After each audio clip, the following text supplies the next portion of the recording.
मुझे कोई एक नाम बताइए ना जो आपको लगता है कि ये बिल्कुल अनफिल्टर्ड है, जो दिल में आता है बोल देता है बिना सोचे। मेरे को सीधा तो वीरेंद्र सहवाग याद आता है, जो उसके मन में आता है ऐसे कहता हूँ, बिल्कुल बचाता नहीं है। कि काश तब डीआरएस होता अगर, तो बात कुछ और होती। तो मुझे AB डेविल्स मिले, you gave me out in Ranchi. मैंने बोला AB there was no DRS, I think you were out. I thought I was not out. मैंने बोला इतने दिनों बाद भी याद है इसको। धोनी ने ऐसे किया तो मतलब आउट ही है, अब तो जो होगा वो देखा जाएगा। इसीलिए शायद लोग कहते हैं धोनी ने लिया तो ठीक ही होगा। आई गेस अगर धोनी अंपायर होते तो उनको फिर ऐसे कभी नहीं करना पड़ता। नहीं, ये तो आज की जो टेक्नोलॉजी किसी को भी करना पड़ जाएगा, तो आप छोड़ दीजिए, ये तो पॉसिबल ही नहीं है। धोनी को तो हमने हमेशा मिस्टर कूल के नाम से ही जाना है, तो उनका भी एंगर लूज होते हुए आपने देखा है कभी? लेकिन he is aggressive, who said he is not aggressive, he is. क्या धोनी को 2019 में मैदान में घुसने की वजह से सस्पेंड किया जाना चाहिए था? रोहित शर्मा की फिटनेस को लेकर हमेशा से एक क्वेश्चन मार्क खड़ा किया गया है। कहाँ आपको लगा कि रोहित शर्मा ने की कैच गिरा दिया जो दूसरे ने पकड़ लिया हो? बॉडी लैंग्वेज में हमें लगता है विराट सबसे नंबर ज्यादा one, fitness and body language, I think no one is close. Australia के लिए जो कहा ही जाता है कि स्लेजिंग मास्टर, नैतिकता के आधार पे भी ठीक है। Gentleman we are playing with leg before today, are we? तो बोल दिया ना उसने कि भाई लेग बिफोर भी दे दो, तो अब मैं प्रेशर लूं कि नहीं लूं तो मेरे ऊपर है ना। गाली नहीं देते वो। कोई कैसे कमेंटेटर बन सकता है और कोई कैसे बन सकता है अंपायर? क्या फिटनेस पे काम करके जाना है आपके पास? इतनी कि वो मतलब बॉल से हट सकें, बॉल को देख सकें, उनकी आई साइट एक लेवल की तो हो। लिमिटेड सीट्स हैं ऐसा तो कुछ नहीं है? थोड़ा तो है, एक लेवल से ज़्यादा तो नहीं रखें, क्योंकि नहीं तो फिर होगा कैसे काम।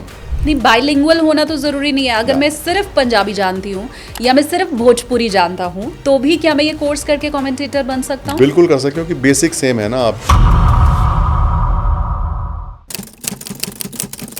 हेलो एवरीवन, अपनी कुर्सी की पेटी बांध लीजिए क्योंकि आप देखना शुरू कर चुके हैं take off with SKT. SKT यानी कि मैं शालिनी कपूर तिवारी। आज बात होने वाली है पॉडकास्ट में क्रिकेट के मैदान की, चौके छक्कों की, धोनी की शांति और कूल वाले नेचर से लेके विराट कोहली के अग्रेशन की। जितने भी आपके मन में सवाल हैं, वो चाहे आईपीएल के हैं या वनडे क्रिकेट के हैं, टेस्ट मैच के हैं, भविष्य क्या रहने वाला है क्रिकेट का, ओडीआई का, ये सब जवाब तो आपको मिलेगा ही। जो गेस्ट मेरे साथ हैं उनका परिचय मैं करवाऊं उसके पहले मैं आपको ये बता दूं कि आपने अंपायर के तौर पर भी उन्हें देखा है, अब आप उन्हें कमेंट्री करते हुए सुन रहे हैं।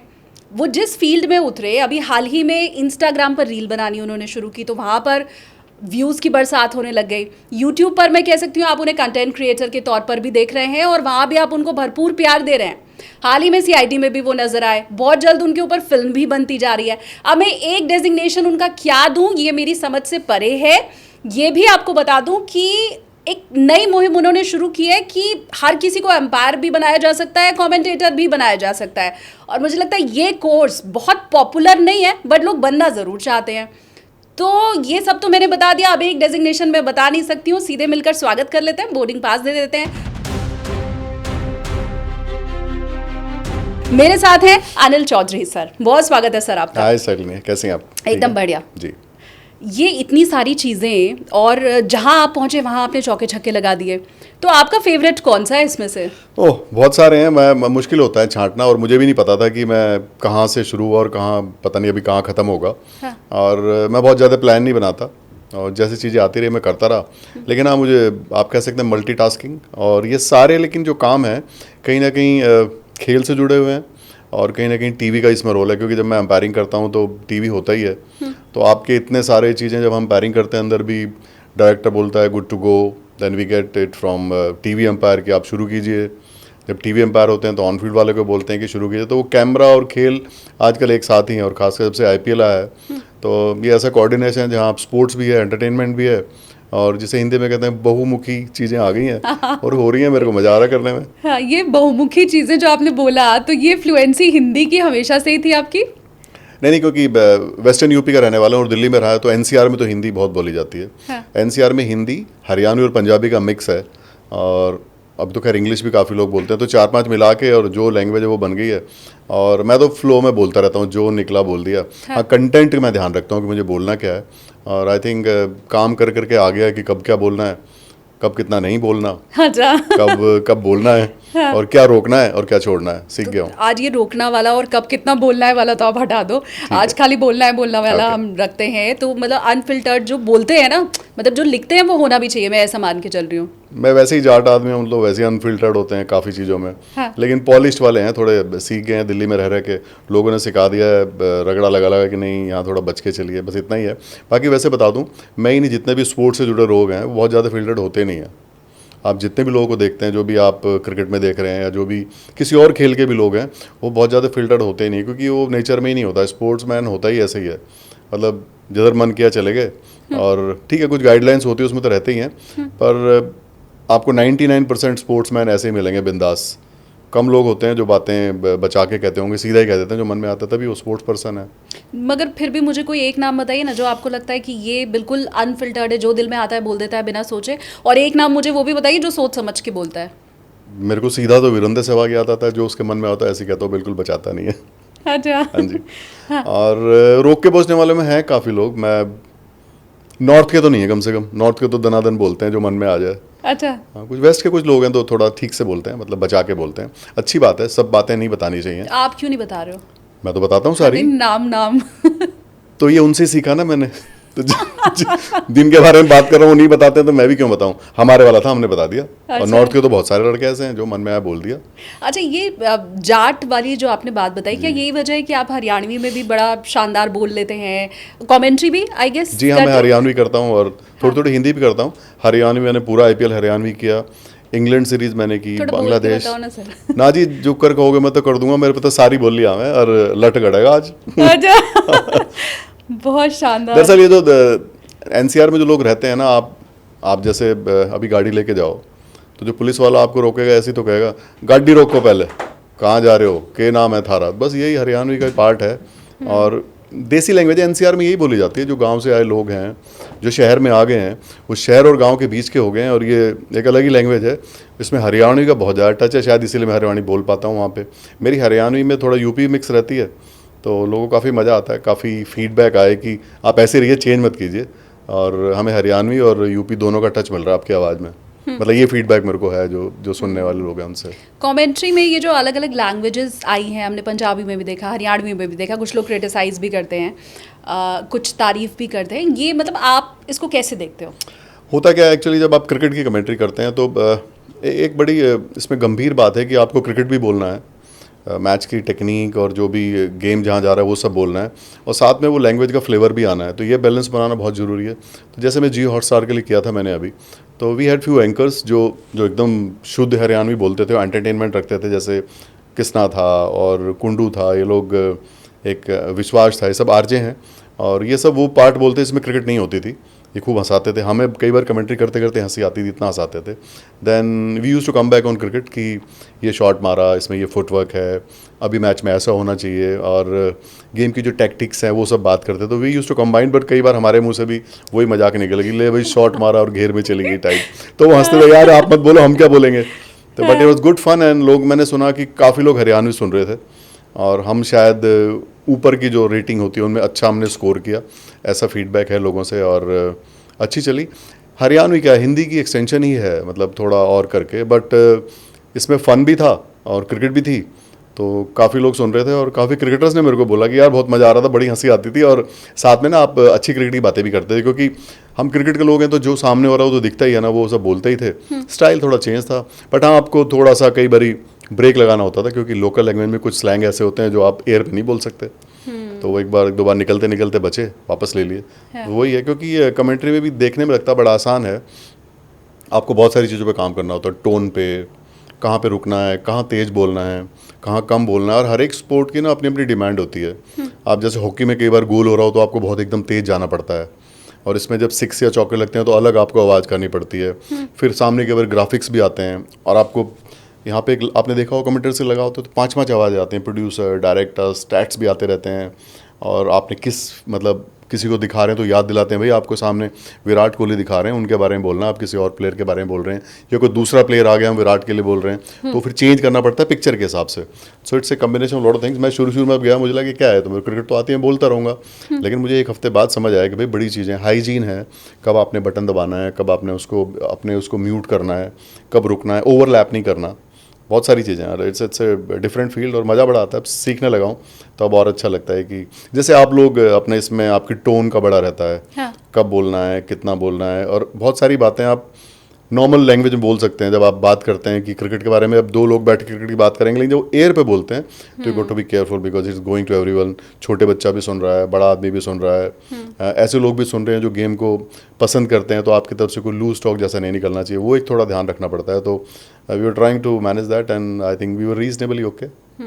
मैं समझ सकती हूँ सर, क्योंकि हम भी जब ब्रेकिंग पढ़ते हैं और अचानक से कोई ऐसी खबर आ गई तो लाउड एंकर हो जाता है, इस वक्त की बड़ी खबर बता दें आपको, लेकिन वही ब्रेकिंग अगर किसी हादसे से जुड़ी हुई है, कहीं 7-8 लोगों की मौत हो गई है, तो वहाँ पे फिर आपको पिच डाउन रखनी पड़ती है। तो आई कैन अंडरस्टैंड, पर हमारा तो इतना ही काम होता है, आपको तो स्क्रीन भी देखनी है, क्या रिले हो रहा है और अभी कौन बोल रहा है, क्या तो बहुत एनीवे स्टफ है। मैं अपने व्यूवर से भी चाहती हूँ कि आप कॉमेंट करके बताओ कि सबसे ज़्यादा किस लैंग्वेज की कॉमेंट्री को आप एंजॉय करते हो। पंजाबी, हरियाणवी, अब तो अलग अलग रीजनल लैंग्वेज, इवन भोजपुरी थी और पंजाबी थी, वहाँ पे गुजराती थी, मराठी थी, तमिल, तेलुगु, बंगाली, ये तो मेरे ध्यान है थी, एक आध मैं मिस ना कर रहा हूँ, ये सब लैंग्वेजेस थी। आईपीएल में तो इट वाज गुड फन, हर तरह के लोग मिलते थे, बहुत सारे लोग मिले। आमिर खान वहाँ पे आए, रवि किशन आए, मनोज तिवारी आए, और मराठी एक्टर हैं जो बहुत हंसाते हैं वो आए, जाधव जो हैं बहुत फेमस हैं, और काफ़ी लोग आए। एक दिन पंकज भी आए थे, पंकज त्रिपाठी, आपके वाले त्रिपाठी, आप तिवारी हैं। और भी बहुत लोग आए काफ़ी। सिद्धू जी तो वहाँ होते ही थे, सिद्धू जी तो हंसाते रहते थे पूरे दिन, और दूसरे लोग भी थे, मतलब हर फ्लेवर के लोग थे। एक वहाँ पे उनका एक प्रोग्राम होता था जहाँ पे नॉर्मल लोग क्रिकेट भी करते थे, मस्ती भी करते थे, वो एक था, वहाँ पे लोग काफ़ी लोग आए, काफ़ी लोगों से मिले। बट एक बात मेरे को बड़ी, मतलब सब लोग क्रिकेट इतना पसंद करते हैं, मैंने सोचा नहीं था, और हमें लगता था हम उनसे जाके मिलें, वो पहले से जानते थे, अरे भाई आपको तो देखते हैं, इतना टीवी पे देखा आपने आपको, और आप कैसे यार इतने 7 घंटे खड़े होते हो, ये सब। उनको हमारे ये जो हम एम्पायरिंग करते हुए खड़े होते हैं बड़ा मुश्किल लग रहा था। मैंने कहा नहीं, ये मुश्किल नहीं है, जो मेंटली जो टफनेस दिखानी थी वो ज़्यादा मुश्किल है। मेरे से जनरल लोग यही बात करते हैं, 7 घंटे कैसे खड़े होते हो। मैंने बोला खड़े होना कुछ मुश्किल नहीं है, वो जो फोकस करना होता है और जो प्रेशर हैंडल करना होता है वो ज़्यादा इंपॉर्टेंट है। फिजिकली तो मुझे कभी कुछ लगा नहीं, हाँ मेंटली आपको थोड़ा काम करना पड़ता है, बिकॉज नॉट ईजी। हमारे काम में तो एडिटिंग नहीं है, ना कोई रीटेक है, दनादन 50-60 कैमरे चल रहे होते हैं, और आजकल तो इतनी टेक्नोलॉजी आ गई है, वो सब इतना स्क्रूटनी होता है, मतलब छोटी छोटी चीज़ें पकड़ लेता है कैमरा जो ह्यूमन से नहीं पकड़ सकते। सो बट उसका जो मज़ा है वो फिर वो आपको नहीं है, वो हमें ही है, वो हमें पता है। जब हमारे रोंगटे अंदर खड़े होते हैं, वो जो फ्लेवर है वो I think you can't get it. जिन लोगों ने वो 1 लाख आदमियों के बीच में खड़े होके खेले हैं या एम्पायरिंग की है, या जो इन्वॉल्व रहते हैं अंदर, वो जो फन है आई थिंक वो किसी भी जगह मिल नहीं सकता आपको। लेकिन आप एंजॉय कर पाते हैं जिस समय मैच चल रहा होता है? मैं जनरली, लोग कहते थे कि तू हंसता कैसे था, तो मुझे तो नहीं ध्यान आता, तो मुझे तो मज़ा आ रहा होता होगा तभी मैं करता था, नहीं तो बहुत बोरिंग होता तो मैं नहीं करता। मतलब हम तो चौके छक्के पड़ रहे होते हैं तो हम तो एकदम फन कर रहे होते हैं, पर मुझे लगता है एम्पायर तो उस समय भी वो फन नहीं कर रहा होता, वो देख रहा होता है कि ओके फाइन क्या चल रहा है, नो बॉल है कि नहीं, छक्का है या चौवा तो नहीं है। तो आप कैसे फन कर पाते हो बीच बहुत सारे रूटीन है, लेकिन क्रिकेट तो हम भी देख ही रहे हैं ना। अगर आपको स्पोर्ट्स में मज़ा आता है तो आप ढूंढ लेते हैं अपने अपने अपने को इन्वॉल्व रखने का, अपने को उसमें गेम में मज़ा लेने का तरीका। हर एक का अलग हो सकता है। आते हैं मोमेंट जहाँ आप you can also enjoy and you can refresh your self, जो आपको आइस ब्रेकर का काम करता है, और आप वापस मैच में आते हैं फोकस करने। आप हर टाइम तो फोकस नहीं कर सकते ना, it need to be switch on switch off. वो हर एक आदमी कर लेता है, हर एक का अपना स्टाइल है। मैं तो खूब करता था, मैं तो हंस लेता था बीच में। मेरे तो काफ़ी लोगों ने बोला यार उधर मैच फंसा, आप दांत फाड़ रहे हो। मैंने कहा अच्छा मैच फंसा हुआ था क्या? ओह गॉड। तो ऐसे टाइम में जब इंडिया मैच लूज कर रही हो और बड़ा इम्पोर्टेंट फाइनल कोई मैच हो, तो दुखी हो जाते थे? नहीं, ये रहता था कि गलती ना हो यार, क्योंकि ना क्या होता है कि जब आप इंडिया का मैच करते हैं, खासकर इंडिया में, तो it's kind of you know we have to do your job as well. Plus आपसे कोई ऐसा काम ना हो कि दूसरे वाले बोलें कि यार ये क्या इंडिया का अंपायर है, ऐसे करेगा। ऐसा भी ना हो कि आप इसलिए कि इंडिया का मैच और आप इंडिया को ही पेल दें, वो भी नहीं। तो अल्टीमेटली आपने रूटीन पे काम करना होता है, और शायद बाहर से आपको डिफरेंट लगता होगा, लेकिन एज ए प्रोफेशनल मुझे कुछ फ़र्क नहीं पड़ा किसका मैच है। मुझे तो मैच और आउट नॉट आउट का ज़्यादा रहा कि कौन आउट है कौन नॉट आउट है, कहाँ से बॉल निकला, कहाँ से मिस हो गया, वो सब, ये सब आई थिंक, क्योंकि आप लोग बाहर से देखते हैं, आप रहते होंगे इमोशनली, हम लोग ऐसे हैं जैसे इमोशन मर ही जाते हैं अंदर, बिल्कुल नहीं लगती, हम लोग ऐसे हैं जैसे डॉक्टर होता है, ऑपरेशन किया और अपने चला गया। हाँ, best of my ability I use to do, but मरीज के साथ अब कई बार गलती भी हो जाती थी, लेकिन कोशिश करते हैं कि कम हो गलतियाँ। ये गलती हो जाती थी वाली मुझे कोई ऐसी गलती आप बताइए ना कि आपको बड़ा दुख हुआ हो आखिर में कि ये नहीं होना चाहिए था बट हो गया। आई थिंक मैं इंटरनेशनल मैच की तो नहीं, एक बार मैं कोई प्रैक्टिस मैच, ट्रायल मैच कर रहा था दिल्ली में, तो कुछ होगा कोई एज ग्रुप का, और एक लड़के को मैंने आउट दिया, बाहर मुझे बोला सर मेरा थोड़ा बैट लगे, छोटा ही बच्चा था यार, मेरे को पता नहीं, मुझे नहीं पता लगा कि नहीं लगा, पर उसने कहा तो मैंने कहा बच्चा बोल रहा है तो सच ही बोल रहा होगा। ख़राब लगा, हो जाती है कई बार गलती, कई बार छूट भी जाते हैं, जब छूटते नहीं बताते, पर जब गलती दो तो बता देते हैं, ये भी है प्लेयरों का। तो मुझे रहा यार कहीं ऐसे तो नहीं हो गया, तो ऐसे रहता है कई बार अनजाने में कुछ, और ख़ासकर जब टीवी ना हो, कैमरा ना हो, तो इवन जो कह रहा है उसको भी नहीं पता और जो आप कह रहे हैं आपको भी नहीं पता, तो कई बार आपको डाउट रहता है 2-3 तक कि यार की गलती तो नहीं होगी थी बाई चांस, क्योंकि कई बार बहुत खासकर जब बैट पैड साथ में होते हैं तो नहीं पता लगता है कि बैट लगा कि पैड लगा।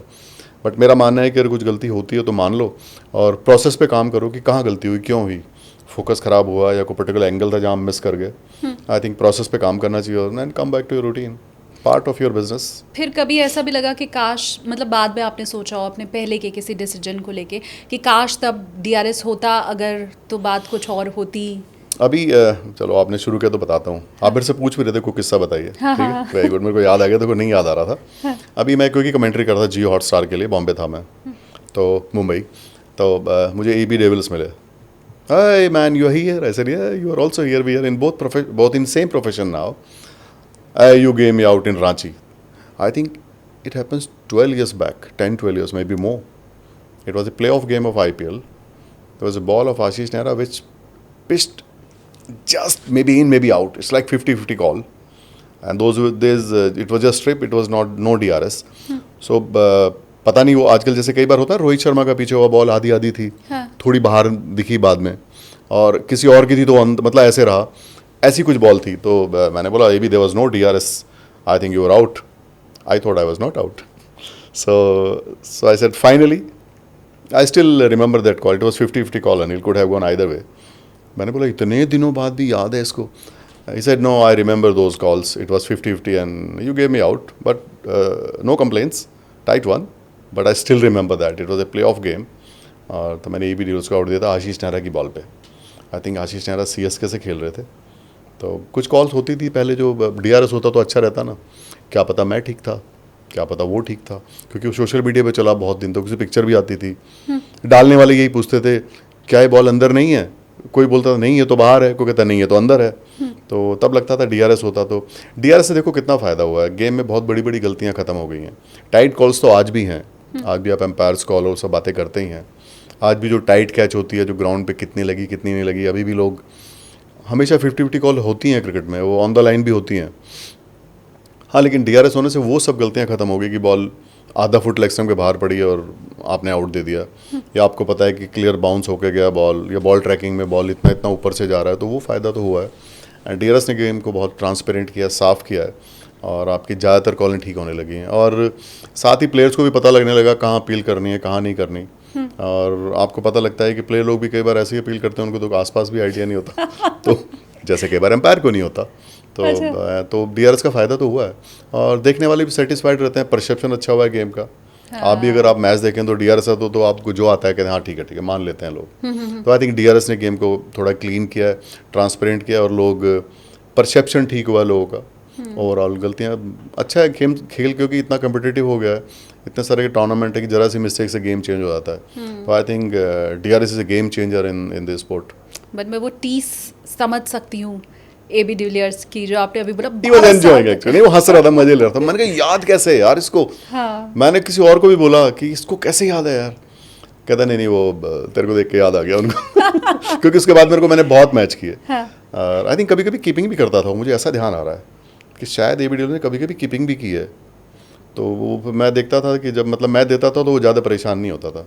He used to say no don't take, I know he is always close to accuracy, so don't waste your DRS। ऐसे भी किसी मैच में हुआ था, तो उसको पता था कि ये किस लेवल की गलती करेगा, ये टच एंड गो वाली करेगा जो 50-50 होगी तो हमारा भी नुकसान हो सकता है। तो I think he used to respect me a lot, he used to talk to me a lot, but जब उसने अभी पीछे याद दिलाया तो मैंने कहा यार ये प्लेयर लोग कैसे याद रखते हैं। अच्छा, ये जब डीआरएस सिस्टम शुरू हुआ था, अब तो मुझे लगता नहीं है किसी को भी याद होगा, हम सब भूल चुके हैं। उस समय आपस में ये बातें होती थी ना कि अंपायर की जो इमेज है वो इससे कम हो जाएगी, उसकी अहमियत इससे कम हो जाएगी, तो तब ऐसा फील हुआ था? आपका नहीं पूछ रही हूँ मैं। ये बहुत अच्छा सवाल है। काफ़ी लोग अभी पूछते हैं कि यार जब आप लोग कई बार आउट देते हैं और आपको फिर वो ऐसे करके रिवर्स करना पड़ता है, आपको लगता कैसे है? यार शुरू में बड़ा ख़राब लगता था भाई। शुरू में मेरे को ध्यान है, I was in Calcutta, I did first game in DRS, it was India England one day. मैं और कुमार धर्मसेना थे, तब उतने प्रोटोकॉल भी याद नहीं थे हमें।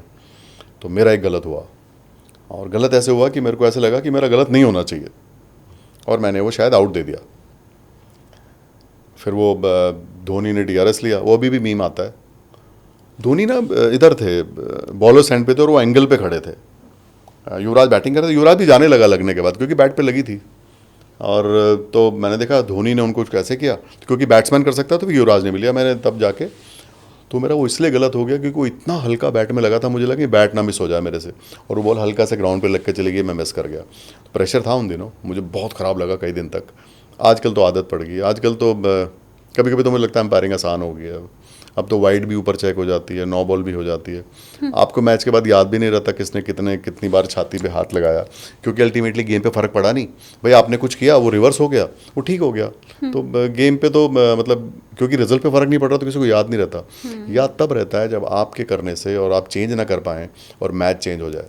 ये ऐसा पहले बहुत बारी होता था। तो वो एक फ़र्क है जो हाँ बिल्कुल, आपका डिसीजन खराब होता है, आपको रिवर्स करना होता है, फ़र्क तो पड़ता है। आजकल नहीं पड़ता क्योंकि आजकल सिस्टम में आ गया है, आदत हो गई है, आदत के आजकल तो सभी लोग कर रहे हैं, कौन कितने कम कर रहा है बस उतना रह गया है। क्योंकि जो टूल्स जो यूज़ करते हैं ना डीआरएस में, जो फ्रेम रेट है दे आर वेरी हाई, मतलब डिफ़िकल्ट टू हाइड एनीथिंग। छोटा मूवमेंट भी कैच होता है जो ह्यूमंस मैच ही नहीं कर सकते वो।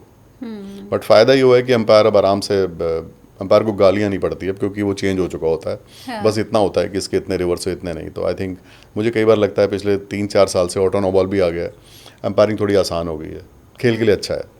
अच्छा क्योंकि उस समय का मुझे याद है सर, जब ये शुरू ही हुआ था डीआरएस, और जब ऐसा होता था कि अंपायर का जो डिसीजन है वो बदल दिया जाता था बाद में, तो हम टीवी स्क्रीन पे बैठ के कहते थे देखा ये मिला हुआ होगा, ये अंपायर जरूर मिला हुआ होगा, ये तो डीआरएस नहीं आया होता अगर तो इसने तो हरा दिया होता अभी। मतलब हम आम आदमी ऐसे ही हम आपस में बात करते हैं। नहीं, पर ऐसा नहीं होता। अंपायर लोग बहुत जान लगा के अंपायरिंग करते हैं। हाँ ठीक है, हर एक की अपनी स्किल है, हर एक का कैलिबर है, परफॉर्मेंस वो अलग है, वो तो आप देख के बता सकते हैं कौन कैसा है। जिसकी कम गलतियाँ वो अच्छा अंपायर, बस इसको मैं ऐसे कहूँगा। हाँ। क्योंकि छोटी सी बॉल होती है, बड़ी स्पीड होती है बॉल की, और बहुत सारी चीज़ें हैं जो अंपायर को देखनी होती है। शुक्र है भगवान का ऑटो नो बॉल आ गई है, वरना बहुत सारे मैचेस 5-6 साल पहले ऐसे थे कि एक मैच में 40 टेस्ट मैच था, 40 नो बॉल मिस करी अंपायर ने। और कोई बॉलर ऐसे होते हैं कि बड़ा डिफिकल्ट होता है उनको पीछे से देखना। तो आई थिंक वो सब खत्म हो गया। अंपायर को अब नीचे देखना ही नहीं है, सामने देखना है, तो फोकस अच्छा हो गया है, गलतियाँ कम होनी चाहिए मेरे हिसाब से, शायद हो भी रही होंगी। तो ऐसा है, तो गेम को फ़ायदा हुआ टेक्नोलॉजी से। ये बहुत से बॉलर ऐसे होते हैं जिन्हें पीछे से देखना मुश्किल होता है, ये कौन से हैं, थोड़ा 1-2 नाम बताइए। लैंडिंग है कुछ ऐसी, जो कुछ लैंडिंग ऐसी होती है कि जैसे आपका फ्रंट फुट है, बॉडी ऐसे लैंड करती है कि बैक फुट कवर कर लेता, तो आपको दिखता ही नहीं है, मतलब आपको दिखेगा ही नहीं फ्रंट फुट लैंड कहाँ हो रहा है। और क्योंकि एयर में पैर होता है तो आपको इमेजनरी 180 डिग्री की लाइन डालनी होती है। लॉट टेक्निकलिटी वो छोड़ दीजिए, तो मुश्किल है, बस इतना बता मैं तो दूं। नाम पूछना चाह हाँ रही जी, हाँ थी। जी, मुश्किल अच्छा, है। बहुत सारे बॉलर हैं जिनका पैर पड़ के स्लिप होता है, उनको पकड़ना मुश्किल है। अभी जैसे जडेजा ना अंदर से डालता रहता है, सडनली एक बॉल उसको एक पैर बाहर चला जाएगा, और वो 20 बॉल बाद आए, 50 बॉल बाद आए, 4 मैच बाद आए ना आए, ऐसे रहता है, उसको देखना पड़ता है हर बारी। सडनली एक पैर बाहर चला जाता है। आपने देखा होगा जडेजा की काफ़ी विकेट भी खराब हुई हैं 9 बॉल पे, टेस्ट मैचेस में भी। और हाँ। तो ऐसे बॉलर बड़े खतरनाक होते हैं जिनका एकदम से पैर आ जाए, तो वो ऑटो नो बॉल ने सब कवर कर लिया है। So that's a good thing.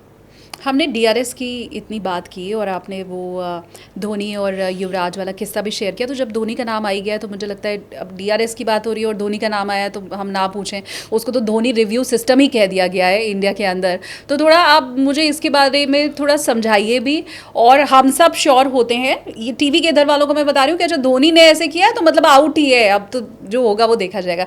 तो ये क्या, मतलब कैसे ये जादू है? एक तो क्या होता है, जो कीपर है वो बेस्ट पोजीशन पे होता है, कीपर अंपायर की तरह होता है। दो ही लोग हैं क्रिकेट में जो जो ओपन चेस हैं, बाकी सब साइड ऑन है। फील्डिंग साइड ऑन है, बैटिंग साइड ऑन है, बॉलिंग भी साइड ऑन है, एम्पायरिंग भी ऐसे ही करके है और कीपर भी ऐसे ही है। तो दो लोग एक जैसे हैं।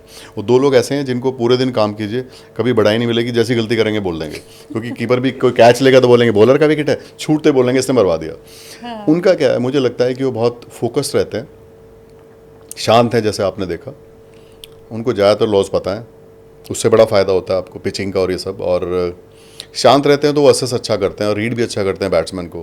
बॉलर का भी पता रहता है कहाँ रहते हैं, इसीलिए उनके ज़्यादातर कॉल्स ठीक होते हैं और वो जल्दी नहीं करते, वो बहुत शांति से। He is like a machine and I think he is close to accuracy. उनके उनके जो DRS कॉल्स हैं बड़े अच्छे हैं, इसीलिए शायद लोग कहते हैं धोनी ने लिया तो ठीक ही होगा। उसका एक रीज़न और भी बता दूँ, फालतू अपील नहीं करते वो। आपने देखा होगा बहुत से कीपर कूदते रहते हैं, मैं नाम भी लिया था पीछे, अब नहीं लूँगा, क्यों? बहुत सारे मीम बन गए मेरे ऊपर। वो हर बॉल पे कूदेंगे यार, वो लोग आपको भी कंफ्यूज करते हैं, खुद भी कंफ्यूज रहते हैं, अपनी टीम को भी वो लोग कंफ्यूज करते हैं कि पता नहीं आउट है कि नहीं है। आपने अभी देखा और DRS में काफ़ी लोग कभी भी ले लेते हैं यार, उनको कोई आइडिया नहीं है। धोनी इस मामले में बहुत अच्छे हैं और शुरू से ही हैं। हालांकि वो आदमी थे जिन्होंने DRS में बहुत देर में जाके हाँ करी, लेकिन जब उन्होंने हाँ करी तो वो देखो नंबर 1 है जज करने में, और आप सभी गवाह हैं इसके, उसमें मैं क्या बोलूँ, क्योंकि उनके जो रिजल्ट्स हैं, जो उनकी परसेंटेज है करेक्शन की, वो काफ़ी है। He is too good in that. I think बहुत शांत है और रूल्स का आइडिया उनको है, और पिचिंग का और वो सब बहुत आइडिया रहता है कि बॉल पिच कहाँ हुआ, क्योंकि बॉलर को भी ऐसे ही गाइड करते हैं कि यहाँ बॉल डाल, यहाँ मत डाल। आई थिंक ही इज़ ए कीन ऑब्जर्वर ऑफ द गेम, तो इसीलिए शायद वो कब क्या देखना उनको पता रहता है और फालतू अपील नहीं करते, ये बहुत बड़ा पॉइंट है। मैं धोनी के लिए अगर कहूँ कि वो बॉर्न टू बी एम्पायर थे और वो क्रिकेट खेलने लगे, आई गेस अगर धोनी एम्पायर होते तो उनको फिर ऐसे कभी नहीं करना पड़ता। नहीं, ये तो आज की जो टेक्नोलॉजी किसी को भी करना पड़ जाएगा, तो आप छोड़ दीजिए, ये तो पॉसिबल ही नहीं है। हाँ, कितना कम करें बस वो एक बात है। कोई अगर ये बोले एम्पायर की उसने गलती नहीं की, वो झूठ बोल रहा है, ये लिख लीजिए आप। अच्छा। हाँ जी, कम गलतियाँ करे वो अच्छा एम्पायर है। आप कैसे मैच कर सकते हैं? 150, 160, 155 बॉलें डालते हैं लोग, कितने, कई बार इतना टर्नर होता है बॉल, इतना स्क्वायर टर्न होता है, आपकी बॉडी कवर कर जाती है, कई बार बैट पीछे होता है, कई बार बैट घुमाए पीछे जाके बैट लग जाता है, नॉट पॉसिबल। आप मतलब आप देखो कई बार तो कैमरे भी आपको, कितनी कॉल्स हैं जहाँ आपको 6-6, 7-7 मिनट लग जाते हैं, रिप्ले फिर रिप्ले, फिर अल्ट्रा एज, फिर स्लो मोशन, फिर स्प्लिट स्क्रीन, जूम, ये वो, फिर भी नहीं पता लगता, फिर भी 50-50 रहते हैं लोग, है ना ऐसा? तो ह्यूमन कहाँ मैच करेगा? That's not possible. अच्छा, क्योंकि धोनी को तो हमने हमेशा मिस्टर कूल के नाम से ही जाना है, तो उनका भी एंगर लूज होते हुए, ये कूल लूज होते हुए आपने देखा है कभी? ऐसा कहीं बहुत ओपन नहीं था, लेकिन आई थिंक अग्रेशन सब में है, कम और ज़्यादा की बात है। अग्रेशन नहीं होगा तो आप अच्छा खेल ही नहीं सकते, मेरा तो बहुत मानना है। ये आउटडोर गेम है, अगर आप अग्रेसिव नहीं खेलोगे तो आप परफॉर्म नहीं कर सकते। शांत रहना और शांत दिखना अलग है, लेकिन खेल तो अग्रेसिव होकर ही खेलोगे आप। अग्रेसिव नहीं होगे तो शॉटे कैसे मारोगे? अग्रेसिव नहीं होगे तो तेज़ बॉल कहाँ से डालोगे? अग्रेसिव नहीं होगे तो तेज़ थ्रो कहाँ से मारोगे आप? अग्रेसिव नहीं होगे तो प्रेशर कैसे हैंडल करोगे आप? काम होने का मतलब है बैलेंस एग्रेशन, और आपने अपना एग्रेशन कहाँ कन्वर्ट करना है। एग्रेसिव तो होना पड़ेगा, नहीं तो आप आउटडोर गेम नहीं खेल सकते, फिर आपको इंडोर गेम खेल लीजिए आराम से। एग्रेशन शुड बी, मतलब ये तो कंपलसरी है मेरे हिसाब से। अब वो कंट्रोल एग्रेशन को कहाँ कन्वर्ट करना, वो एक अलग चीज़ है। आई थिंक अच्छा डाइजेशन है उनका, वो दिखने नहीं देते, लेकिन he is aggressive. Who said he is not aggressive? He is. और सबसे ज़्यादा अग्रेसिव कौन है देखने में? हाँ, मतलब तो हमारे वाले ही हैं, हमारे नॉर्थ के लड़के दिख जाते हैं, लेकिन ज़रूरी है मेरे हिसाब से। एग्रेशन नहीं होगा तो कैसे खेलोगे आप? बॉडी लैंग्वेज में हमें लगता है विराट सबसे ज़्यादा number 1 aggressive। Fitness and body language, I think no one is close. पहले युवराज होते थे, अभी भी हैं 2-3 लड़के बढ़िया हैं। हर एक का स्टाइल अलग हो सकता है, लेकिन हर एक की बॉडी लैंग्वेज को फॉर्मूला नहीं है। बस आप डल नहीं लगें, आपके शोल्डर्स डाउन ना रहें, और आप टीम में ऐसी नेगेटिव एनर्जी न लाएं कि आपको देख के दूसरे भी कहें यार ये हार गए यार। वो वैसा नहीं होना चाहिए। बाकी हर एक का बॉडी लैंग्वेज थोड़ा थोड़ा अलग हो सकता है। बॉडी लैंग्वेज को सर्टेन फार्मूला नहीं है। मैंने काफ़ी लोगों को देखा है, वर्क ऑन बॉडी लैंग्वेज। अरे आपकी अलग हो सकती है, मेरी अलग हो सकती है, but yes at correct time it should be, आपके चिन अप हो, आपके शोल्डर ठीक हो, आप आंखें मिला के बात कर सकें, और आप घबराएं नहीं। गुड बॉडी लैंग्वेज, और क्या है। तो और बॉडी लैंग्वेज ऐसा टॉपिक है जिसमें कोई सर्टेन फार्मूला नहीं है। मतलब मैं ऐसे चलूँ इसका मतलब थोड़ी बॉडी लैंग्वेज अच्छी है, हाँ, ऐसा नहीं है। It can be different with different players को पीपल। भी सिखाया जाता है बॉडी लैंग्वेज पे काम करो। बॉडी लैंग्वेज का मतलब ये है कि आप डल ना लगें, आप ऐसे ना लगें कि आप बहुत डाउन हो गए और टीम के बाकी लोग रियलाइज़ कर लें कि यार ये तो मर गया यार, समझ गया, तो बाकी लोग पे फ़र्क पड़ता है। ऐसे ना हो, लेकिन आप ऐसे थोड़ी कि बंदूक लेके थोड़ी चलना है वहाँ पे। आप पॉजिटिव लगें, बस ये बॉडी लैंग्वेज है। जैसा मैंने बोला, हर एक की बॉडी लैंग्वेज अलग हो सकती है, बहुत डिबेटेबल टॉपिक है बॉडी लैंग्वेज का, बहुत लोग बड़े बड़े लेक्चर देते हैं। तो बॉडी लैंग्वेज का मतलब ऐसे दादा बन के चलना इज़ नॉट गुड, ऐसा थोड़ी कि वही बॉडी लैंग्वेज है। हाँ, यू शुड लुक पॉजिटिव। हर एक का बोलने का तरीका, चलने का तरीका, हंसने का तरीका अलग हो सकता है, दैट्स इट। ये बॉडी लैंग्वेज से क्या प्रेशर बनाने की कोशिश भी प्लेयर्स करते हैं? क्या होता है कि टीम गेम है, अगर सब लोग डाउन लगें बहुत, जैसे कई बार आदमी थक के आता है ऑफिस से और वो एकदम आके बैठेगा जी पानी दे दो, तो लग जाता है ना कि यार ये थका हुआ है। अगर एक भी प्लेयर ऐसा टीम में रहेगा तो फ़र्क पड़ता है, क्योंकि आपको कई बार आपकी टीम डाउन होती है, तब भी आपको मोटिवेट तो करना है ना, लोग शाबाश शाबाश करके थोड़ा आगे चल के बात करके वो सब रखते हैं, तो उस सब का फ़र्क पड़ता है। तो I think positivity in game is more important, और बॉडी लैंग्वेज उसी का पार्ट है। Body language ultimate of your work which you are doing, it's a chain 1 2 3 4, then outcome is body language. It can't be वैसे तो है और ऐसे करके घूम रहे हो, वो बॉडी लैंग्वेज नहीं है। वो आपके काम में भी दिखेगी, आपकी बैटिंग बॉलिंग में दिखेगी, आपकी फील्डिंग में दिखेगी, और आप कैसे अपने प्लेयर को एनकरेज कर रहे हैं उसमें दिखेगी। तो it's overall it's outcome of lot of things. Umpire को क्या किसी भी तरह से, दोस्ती से, जज्बात से, अब मैं बहुत ओपनली कहूँ तो लोग कहते हैं कि आईपीएल में अंबानी ख़रीद लेते हैं, वैसे किसी भी तरह से क्या अपने में मिलाया जा सकता है? नहीं नहीं, ये बहुत बेकार बात है, मैं सुनता हूँ, मुझे बड़ा ख़राब लगता है, क्योंकि मैं सिस्टम में हूँ और रहा हूँ और मुझे पता है इन बातों का कोई भी मतलब परसेंटेज पे भी कोई फ़र्क नहीं है। अब पता नहीं क्यों ऐसे बातें शुरू होती हैं, सुन के ख़राब भी लगता है। मेरे आसपास ही हो रही होती हैं कई बार, तो यार सुन के मैंने कहा क्या है यार, किस तरह की बातें करते हैं। आसपास भी नहीं है, ये सब बहुत ख़राब बात है। जैसे मैंने बोला कि इंडिविजुअल कैसी परफॉर्मेंस कर रहा है उसका किसी और से क्या लेना देना। प्रोफेशनल हो भाई, वो अपने आप काम करते हैं अपने हिसाब से। अच्छा, कौन चाहेगा उसको गाली पड़े, कौन चाहेगा गलती करें, और अच्छे खासे पैसे मिलते हैं एम्पायरिंग के, और इतना आजकल तो ग्लैमर भी है, आप टीवी पे दिखते हो। कितने पैसे मिलते हैं? नहीं वो रहने वो मैं कई बार बता चुका हूँ पहले। ठीक ठाक ठीक है, पैसे हैं, हाँ। अच्छे पैसे मिलते हैं, कोई क्या मतलब, हाँ। You can have a good life. अगर आप प्रोफेशनल एम्पायर आज की डेट में ऊपर के 20-25 एम्पायरों में है, तो I think you are like good corporator, वो कोई प्रॉब्लम नहीं है, इतना भी नहीं है। सब वो सब ठीक है, वो सब बेकार की बातें हैं, ये सब रहने दीजिए। बहुत मीम सुने, मेरे भी मीम आए, मतलब एक मीम है वो मेरी फ़ोटो लगा रखी है किसी ने, और मेरे ही पैसे लिखे हैं। यार हद कर रहा हूँ मैं तो भाई। अच्छा, कितने पैसे लिए हैं ये भी लिख रखे हैं? मैं वो लिखा हुआ था फोटो लगा के, जैसे मेरी फोटो लगा के 30 करोड़ लिखा हुआ है किसी ने। अरे भाई मेरे को तो मतलब, हाँ। तो ये सब है। तो मीम वाली और व्हाट्सएप वाली दुनिया अलग है, ये बेकार है सब। इसमें कोई रत्ती भर भी दम नहीं है, बहुत बकवास में कहूँगा लोग करते हैं, नहीं करनी चाहिए। और ये इल्ज़ाम जो लगता है, और ख़ासकर पाकिस्तान की तरफ से लगाया जाता है कि भाई बीसीसीआई इतनी स्ट्रांग है तो इसलिए हर कोई उसकी सुनता है, उसके हिसाब से डेट्स फिक्स होती है, उसके हिसाब से वेन्यू फिक्स होता है, जो उनके फेवर का होता है वो किया जाता है। मैं आपको बताऊं, जो इंफ्रास्ट्रक्चर बीसीसीआई का है, आप देखिए ज़रा, हमारे पास इतने ग्राउंड हैं, मुझे लगता है कि आज 30-32 ऐसे ग्राउंड हैं जहाँ थोड़े से नोटिस के बाद, 3-4-5-6 दिन के नोटिस के बाद आप मैच करा लीजिए। आई एम सेइंग इतने ग्राउंड, वो with flood lights, with all the facilities, top class dressing room, gym, जो चाहिए आपको आईसीसी के हिसाब से, वो सारी चीज़ें हैं। कहाँ मैच करेंगे वो लोग? हमारे यहाँ हमारे प्लेयर को जितने उनके प्लेयरों को फीस मिलती है इतना डीए मिलता है हमारे प्लेयर को। और आज के मॉडर्न वर्ल्ड में सब कुछ तो ग्लोबल है, it is demand and supply. आप किसी को थोड़ी ना मूर्ख बना सकते हो।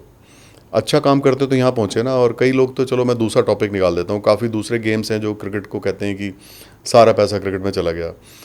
अरे भाई एडमिनिस्ट्रेशन अच्छा है क्रिकेट का, क्रिकेट तो गेम तो सब पहले ही थे ना। आप ध्यान करो 83 वर्ल्ड कप में आप सुनते होगे किससे कि पैसे इकट्ठे करके पैसे दिए, पैसे नहीं, ये कैसे आया गेम यहाँ तक? इसका मतलब एडमिनिस्ट्रेशन अच्छा रहा है। जो बीसीसीआई का जो काम करने का तरीका है वो ज़्यादा प्रोफेशनली उन्होंने किया। सबके सामने फैसिलिटी सेम ही है, किसी को अलग से दी नहीं। अच्छा मैं आपको बोलूँगा मैच देख लो, आप देख लोगे क्या? आपका मन करेगा तभी देखोगे ना। That's why I am saying demand and supply. तो बीसीसीआई का एडमिनिस्ट्रेशन अच्छा है, अच्छा काम लोगों ने किया, अच्छे रिजल्ट दिए, प्रोफेशनली काम किया। आपके बीसीसीआई में अकाउंट्स के वो लोग हैं जिनको अकाउंट्स आता है, मैनेजमेंट के वो लोग हैं जो प्रोफेशनली हैं, क्रिकेट में वो लोग हैं जो किसी लेवल खेले हैं, वो सारे नॉर्म्स बने हुए हैं। और तो अब कोई परेशान रहे तो उसका क्या इलाज है? अब मैं नाम तो क्या लूँ किसी कंट्री का? मैंने बोला ना जितना हमारे यहाँ का डी है इतना उनकी मैच फीस है, तो रहने दीजिए। अच्छा, जब ये सारी बात चल ही रही है तो मैं ये भी समझना चाहती हूँ कि क्या आईपीएल में कोई भी टीम ऐसी है जिसका मैच हो रहा होता है तो प्रेशर ज़्यादा होता है? नहीं, ऐसा तो नहीं है, लेकिन हाँ, जिन मैचेस में जैसे मैं बताता हूँ, कुछ टीमें ऐसी हैं जिनका फ़ैन फॉलोइंग बहुत ज़्यादा है, ऐसी 5-6 टीमें हैं, तो उनका एम्पायर पे तो मुझे पता नहीं, पर बाकी ओवरऑल पब्लिक बहुत इमोशनल रहती है, बहुत चिल्लाती है, बहुत मतलब मैच में टिकट नहीं एक तो मिलेंगे। चेन्नई सुपर किंग्स हो गई। हाँ, 5-6 टीमें हैं, नाम लेने से थोड़ा ठीक नहीं रहेगा मेरा, लेकिन आपको पता है उनकी फ़ैन फॉलोइंग बहुत है। अब देखिए ना, आरसीबी 18 साल से जाके जीती है, लेकिन फ़ैन फॉलोइंग देखो उनकी, मतलब ये एक अलग ही है टॉपिक, इसको तो पता भी नहीं लगता कि कैसे ये होता है। आई थिंक विराट कोहली का क्रेज़ है तो, क्योंकि वो टीम के साथ हैं, तो ये बहुत से बड़ा डिबेटेबल है। और ये डिसाइड करना कि क्यों इतनी फ़ैन फॉलोइंग है, हम लोग शायद पता नहीं, आप लोग पता करा सकते हैं क्योंकि आप टीवी वाले लोग हैं। पर है तो वो प्रेशर वैसे रहता है ओवरऑल, एम्पायर या किसी उस पर है, ये तो मुझे नहीं लगता। एम्पायर को कोई फ़र्क नहीं पड़ता ज़्यादा, उनको रहता है कि मैच ख़त्म हो, टाइम पे ख़त्म हो, जाके सो जाओ, उनको हार जीत से फ़र्क भी नहीं पड़ता यार। हार जीत से कोई हमें क्या मतलब, इंटरनेशनल वाले में भी नहीं फर्क पड़ता। उसका अभी थोड़ी क्या देर पहले मतलब है? आपने बताया ही था। उसका अपना काम है। आप अगर गाड़ी के ड्राइवर हो, आप जहाँ से शुरू करो, जहाँ गाड़ी जाके करनी वहाँ उतरे, ख़त्म। मेरे को क्या लेना गाड़ी में, बस में कितने चढ़े कितने नहीं चढ़े भाई। कोई फेवरेट टीम नहीं होती? बिल्कुल भी नहीं होती, हो ही नहीं सकती ना यार। तो क्रिकेटर से आपको बता दूं, आपको क्या होगा कि किसी मैच में कोई इंसिडेंट हुआ, सडनली को प्लेयर आपको बहुत लगता था कि बड़ा शरीफ है यार, ये तो ऐसे भी करता है क्या, या कोई लगता था बड़ा वैसा है, लेकिन आपको कई बार सडनली इतने अच्छे से मिलेगा तो आपको लगेगा नहीं यार वो ठीक है, मैच सिचुएशन होता है, हीट ऑफ द मोमेंट होता है, लेकिन लड़का तो ठीक ही है। तो इट कीप्स चेंजिंग, तो ऐसे हो ही नहीं सकता कभी। और अगर एज ए प्रोफेशनल मैं टीवी पे आ रहा हूँ तो मैं अपनी देखूंगा कि मैं किसी और की देखूंगा? तो मेरी अपनी प्राइड और मेरा अपना प्रोफेशन इंपॉर्टेंट है कि कुछ और? अगर मैं प्रोफेशनल एम्पायर हूँ या रेफरी हूँ तो मेरी प्राइड इंपॉर्टेंट है भाई, मुझे क्या लेना किसी से?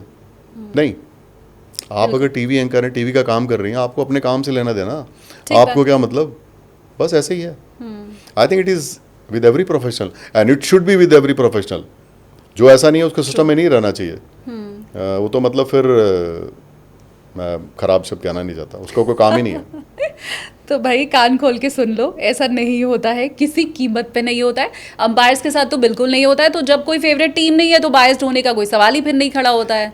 देखिए, एक ऐसा टॉपिक है, अगर किसी के पास स्किल नहीं है, हाँ। किसी को कोई काम नहीं आता, वो फिर अलग बात है। उसको इधर है कि उधर से ना मिलाओ, उसे मिलाओ, उसे आता नहीं भैया, उसका कैलिबर इतना है।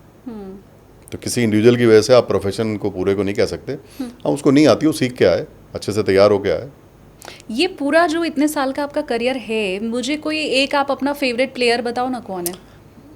ऐसा नहीं कह सकता मैं, ऐसे बहुत सारे रणजी ट्रॉफी प्लेयर हैं जो नहीं है अभी सिस्टम में, तो वो आप मुझे अच्छे लगते थे। हाँ।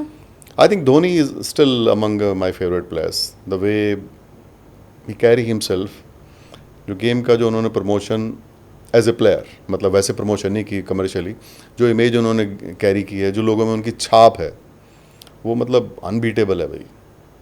और या फिर सचिन, वो जो इन लोगों का कंट्रीब्यूशन है वो मैं अभी भी कभी आजकल के मॉडर्न प्लेयर से मिला नहीं पाता। अच्छा। हाँ, ये हालांकि सब प्रोफेशनल हैं, हम लोगों ने प्रोफेशनली काम किया है। बहुत सारे इंसिडेंट हैं जो मेरे याद भी नहीं, जिससे पता लगता था कि नहीं यार, ये आदमी डिफरेंट है, ये ट्रू स्पोर्ट्स पर्सन है। उनका जो रेस्पेक्ट का तरीका, काम से काम रखना, फालतू के लफड़ों में ना पड़ना, और गेम पे फोकस रखना, और गेम का अच्छा मतलब इमेज बाहर जाए दुनिया में, वो मेरे ख्याल दो प्लेयर का रिस्पेक्ट आउटस्टैंडिंग है, धोनी और सचिन। वो मैं हमेशा, तो मुझे किसी का अगेंस्ट नहीं हूँ मैं, लेकिन इनके साथ मैच करते हुए मुझे कई बार सोचना पड़ता है कि नहीं, I think these two are beyond everyone. तो फिर जब धोनी की रिस्पेक्ट और ये बात आपने की ही है, तो धोनी के साथ का कोई इंसिडेंट फिर हमें बताइए ना अच्छा सा। मैं बताता हूँ, मेरा डेब्यू था Kanpur. It was not day night, ये दिन का मैच था, पता नहीं कैसे। मेरा जो ओपनिंग मतलब डेब्यू मैच था वो डे मैच था। आपका डेब्यू मैच था? हाँ, जो मेरा एज इंटरनेशनल एम्पायर, ओडीआई जो मेरा पहला था।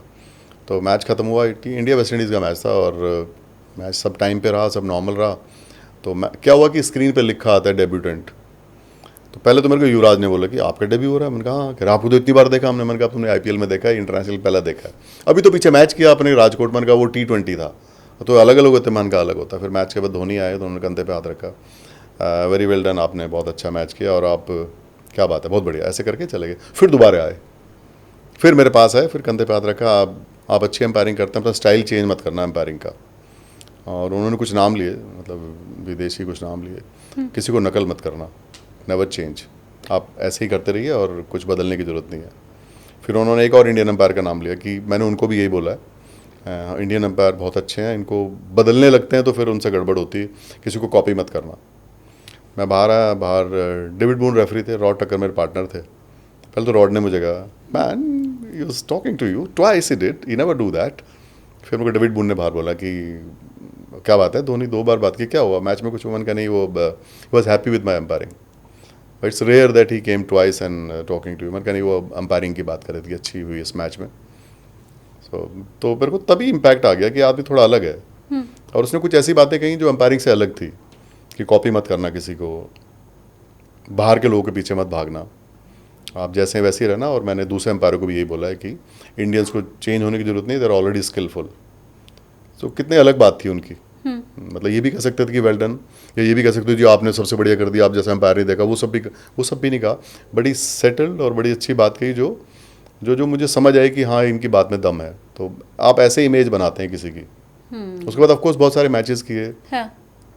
2-4 बार खचर पचर भी हुई मैच में। अच्छा, हो जाती है वो कभी, धोनी के साथ? हाँ हो जाती है, ओवर रेट पे हो गई कभी। नहीं, मुझे तो पता करना है। नहीं वो ओवर रेट पे हो जाती है कई बार। हाँ। तो ओवर रेट पे जनरली सब कैप्टन लोग कई बार होते हैं कि नहीं सर वो टाइम देख लीजिए, वहाँ पीछे छक्का गया था, वो टाइम लिखा कि नहीं लिखा, वो बैट्समैन ने पानी बहुत देर पिया, वो सब बातें होती हैं। बट वो पार्ट वो तो है, गेम का पार्ट है, वो चलता रहता है।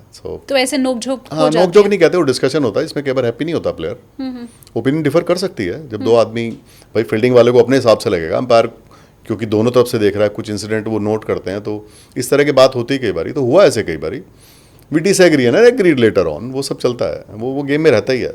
वो तो सब प्रोफेशनल, सब अपना काम करते हैं, वो भी उनकी भी टैक्टिक होती है, उनका भी प्रेशर डालने का तरीका होता है। हाँ। हम कैसे ऑब्जॉर्व करते हैं, कैसे काम करते हैं, वो रहता है मैच में। वो सब हुआ कई बारी, लेकिन फिर वो सॉर्ट आउट हो गया हाथों हाथ ही, या 2 दिन बाद हो गया। एंड आपकी ओवरऑल फिर इमेज बनती है प्लेयर्स के बीच में कि ये एम्पायर ऐसा है, यार ये प्रेशर में नहीं आता, या यार ये ठीक ही है, मतलब that's how perception created about certain official. तो वो सब रहता है। अब यही मैंने अभी आपसे पूछा था कि एम्पायर के ऊपर प्रेशर होता है, तो आपने मना कर दिया था। अब आप कह रहे हैं कि प्लेयर्स आपस में बात करते हैं तो वो ये कहते हैं कि देखो ये एम्पायर प्रेशर में नहीं आता, ये दोनों कैसे हो सकता है? देखिए, एक होता है प्रेशर में रहना, प्रेशर में रहना जरूरी है, नहीं तो आप अच्छा काम नहीं करेंगे। एक होता है प्रेशर एब्जॉर्व करना, ठीक है, ये तो ठीक है। एक होता है प्रेशर ले लेना, और प्रेशर ले लेके चरमरा जाना, उसे कहते हैं प्रेशर। ये कैसे होता है, चरमरा कैसे आप जाता है? बहुत सारे प्लेयर हैं प्रेशर मैच में वो कुछ और तरह खेलते हैं, नॉर्मल में मारते रहेंगे, जिस दिन प्रेशर आएगा वो 0 बनाते हैं, या वो इतनी बॉलें खेल लेंगे कि मैच ही झंड हो जाता है जब तक। इसे कहते हैं प्रेशर लेना। Pressure is good for a performance, लेकिन प्रेशर लेके और प्रेशर को आप संभाल ही ना पाओ, टूट जाओ, उसे कहते हैं ये प्रेशर में आ गया भाई। तो ये है प्रेशर। प्रेशर तो होना ही चाहिए, प्रेशर नहीं होगा काम कैसे करोगे? फिर तो आप अलसा जाओगे, फिर तो सो जाओगे आप। बट प्रेशर कहीं आपके दिमाग में तो नहीं चढ़ गया, आपका कहीं परफॉर्मेंस को इफेक्ट नहीं कर रहा, that is pressure. I think you are talking about that pressure. अच्छा, धोनी ने जो ये कहा कि आप विदेशी एम्पायर जैसे मत हो जाना, उनका रंग न चढ़ जाए आपके ऊपर, तो ये क्या डिफरेंस क्या है? क्या होता था कि हर एक कंट्री का अलग कल्चर होता है काम करने का। हाँ। अभी भी बहुत सारे लोग आउटसाइड वर्ल्ड में समझते हैं कि इंडियन एम्पायर्स एट पार नहीं है हमारे, जबकि ऐसा नहीं है। इंडियंस बहुत अच्छा कर रहे हैं और बहुत टाइम से अच्छा कर रहे हैं। अब तो लोग मानने भी लगे हैं। अब तो सब इतने IPL में आप देखते हैं और भी जगह देखते हैं, इंडियन एम्पायरिंग इज लाइक ऐसी है जैसी बाहर के लोग करते हैं। बट वो थोड़ा है ना, हम पे पहले शासन किया ना बाहर वालों ने, वो रंग चढ़ा अभी कुछ लोगों पे, वो उतरना ज़रूरी है। तो वो वही कहना चाहते थे कि आप इनके पीछे भागने की जरूरत नहीं है, our people are very good. ऐसे दिनेश कार्तिक ने बोला एक बारी मेरे को, हाँ। कि इंडियन एम्पायर्स आर गुड। हमारे इतने मैच होते हैं, इतनी क्रिकेट होती है, इतनी टर्नर पिचेस पे हम लोग अंपायरिंग करते हैं। क्वालिटी ऑफ क्रिकेट भी आपको पता ही है। अभी भी हमारे रणजी ट्रॉफी टीम में बहुत सारी ऐसे हैं जो बहुत सारी इंटरनेशनल टीमों को हरा दें वर्ल्ड क्रिकेट में। तो हम लोग का स्टैंडर्ड अलग है, वो दिखता भी है। तो दे वर जस्ट गिविंग कॉन्फिडेंस कि आपको कुछ बहुत बदलने की जरूरत नहीं है। धोनी के खेलने के ऊपर, क्योंकि एक तरफ तो धोनी की वो इमेज है जिसमें वो बिल्कुल भगवान जैसे हैं, और दूसरी तरफ अब लोगों ने ये कहना शुरू कर दिया कि अब उनको रिटायरमेंट ले लेना चाहिए, या उनके खेल की वजह से चेन्नई सुपर किंग्स की परफॉर्मेंस पे अब असर पड़ रहा है, तो वो नहीं होना चाहिए। आपका क्या नज़रिया है इसके ऊपर? यार वो जिस भी टीम होंगे वैसे एसेट हैं वो, मतलब आपको ना अंदर एक ऐसा आदमी मिला होता है जो पूरा गेम मतलब परफॉर्मेंस बढ़वा सकता है लोगों की। और आप ना, एक क्या होता है, सब फोकस उनका बैटिंग पे चला गया लोगों का, कि वो बैटिंग कम करने आ रहे हैं। फिटनेस भी तो होती है ना एक आदमी की, वो तो उन्हीं को पता होगा, वो ज़्यादा अच्छा बताएंगे। लेकिन आप उन्हें कीपिंग क्यों नहीं याद करता कोई? जो वो कीपिंग करते हैं कोई नहीं करता भाई। जो स्टंपिंग रन आउट करते हैं उनका पेस है, वही आप कीपर दूसरे को दीजिए तो बैट्समैन अंदर पहुंच जाता है फ्रिक्शन ऑफ सेकंड। ये आदमी छोड़ता नहीं है। आप कीपिंग की और उनकी कप्तानी की बात कीजिए ना, जो जो गेम वो कैसे वो दूसरी टीम पे प्रेशर डालते हैं, कैसे वो बॉलर्स को गाइड करते हैं। और क्योंकि मैंने अपने सामने देखा बहुत सारे बॉलर जो हमारे आज बहुत बड़े बॉलर हैं, उनकी परफॉर्मेंस में उनकी जो लाइन लेंथ का जो आज कंट्रोल है उसमें धोनी का बहुत रोल है। खासकर स्पिनर्स को जो उन्होंने बॉलिंग करने का तरीका बताया, यहाँ डालिए, ये फील्ड चाहिए, वो सब मेरे सामने हो रहा होता था। तो is asset for any team.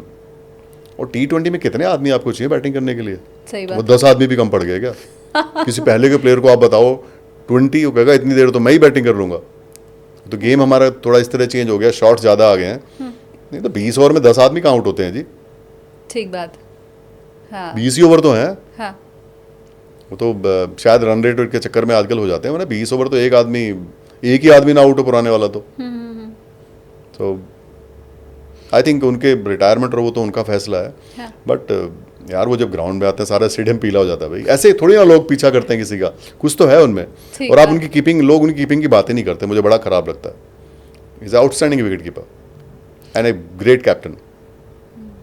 जिस तरह से हम देख रहे हैं कि जो हमारे पुराने प्लेयर हैं वो ही कमेंट्री बॉक्स में हैं, वो ही आपको देख के मैं कह सकती हूँ कि एक अच्छा एम्पायर बनने के लिए एक अच्छा प्लेयर होना ज़रूरी है। तो आपको ऐसा कुछ लग रहा है कि धोनी कभी इन फ्यूचर कमेंट्री बॉक्स में आपके साथ बैठे दिखाई दें, अंपायरिंग कभी करते दिखाई दें, कुछ ऐसा लगता है? अंपायरिंग का तो आई डाउट, बिकॉज अंपायरिंग में बहुत टाइम लगता है और डिफरेंट टेम्परामेंट चाहिए, आपको टाइम बहुत देना पड़ता है। और DRS जज करना और ओवरऑल अंपायरिंग करना दो डिफरेंट चीज़ें हैं। कमेंट्री कर सकते हैं वो, और उनके ऊपर है भाई, वो जो चाहे कर सकते हैं, क्योंकि we can contribute the game in lot of ways. उनके ऊपर है क्या उनको पसंद हो, कमेंट्री तो कर ही सकते हैं। कमेंट्री क्या है? कमेंट्री में तो आप जो आपने सीखा है, जो आपको पता है, जो आप गेम की अच्छी समझ है वो बता सकते हैं। हाँ कमेंट्री तो कर ही सकते हैं। कमेंट्री में तो सारे क्रिकेटर आते ही हैं। हाँ। कुछ कम टाइम के लिए आते हैं, कुछ ज़्यादा टाइम के लिए आते हैं। अभी मैंने आपका जो कमेंट्री वाला पार्ट है ना उसको बड़ा टच नहीं किया है, मैं आगे उसके ऊपर भी आने वाली हूँ कि वहाँ अंदर क्या क्या आपको क्या एक्सपीरियंस है, दोनों में से क्या बेहतर, ये अभी मैं आती हूँ इसके ऊपर। लेकिन मैं ये जानना चाहती हूँ कि अगला इंडियन क्रिकेट टीम का कैप्टन आपके हिसाब से कौन हो सकता है, क्यों भी बताइएगा। ये बहुत मुश्किल सवाल है। ऑलरेडी इस पर बहुत, अभी गिल अच्छा कैप्टन है, अगर वो अच्छा करेगा तो क्यों नहीं। उसने अभी फ्रेंचाइजी कप्तानी करी है, अच्छी थी, सफल कप्तानों में है। ठीक है वो लोग नहीं पहुंचे फाइनल, वो सब ठीक है, लेकिन आई थिंक ठीक किया उसने काम, और उसको टाइम देना चाहिए। बहुत जल्दी कमेंट करना आई थिंक हार्श होगा उसके साथ। सेटल्ड लगे मुझे काफ़ी। वाइस कैप्टन रहे हैं वो, चैंपियंस ट्रॉफी में भी थे। आई think he was contributing well, तभी कप्तान बनाया होगा। और मुझे मानने की जो बन गया उसको ना छेड़ें कुछ दिन, उसको थोड़ा दें, एक लॉन्ग रोप दें, उसको करने दें कुछ दिन, और कर करके काम आता है। ऐसा कौन सा काम है जो पहले दिन से आ जाता है?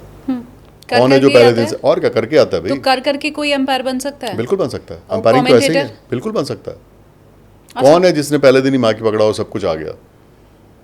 कोई भी कर सकता है। अभी वॉइस एंड वर्डिक्ट शुरू किया हम लोगों ने। आप कोई भी कमेंट्री सीख सकता है, कोई भी अंपायरिंग सीख सकता है। हम लोग अंपायरिंग का जो तरीका है, कैसे अंपायर लगना चाहिए, कैसे बात करनी चाहिए, कितनी बात करनी चाहिए, कितनी नहीं करनी चाहिए, कब करनी चाहिए, कब नहीं करनी चाहिए, और प्लेइंग कंडीशन कैसे होती हैं। प्लेइंग कंडीशन का वो कौन सा पार्ट है जो है लेकिन उसका बहुत ज़्यादा यूज़ नहीं करना होता, उसको एनफोर्स करना होता है। अप्लाई करना तो एक कि आपने उठाए चलान कर दिया, एक होता है वो काम हो ही ना, आपको समझ हो गेम की और खेलें आप, ऐसा ज़रूरी नहीं है। ऐसे बहुत सारे लोग हैं जो खेले नहीं हैं लेकिन अच्छे एम्पायर हैं, और खेलने का फ़ायदा होता है, मान सकता हूँ, लेकिन वो खेलने का फ़ायदा अंडरस्टैंडिंग ऑफ द गेम की तरह ही है। दो बिल्कुल डिफरेंट जॉब हैं। ये नहीं कि आपने अगर आपके बहुत सारी सेंचुरी क्रिकेट में है तो आप अच्छी एम्पायरिंग कर लें, ऐसे कोई गारंटी नहीं है। अच्छा, ये बिल्कुल अलग काम है। मैं हमेशा एक एग्जांपल देता हूँ कि आप पायलट हैं बहुत बड़े और बहुत सारे आपने किए हैं, लेकिन आपको गाड़ी सड़क पे चलानी है।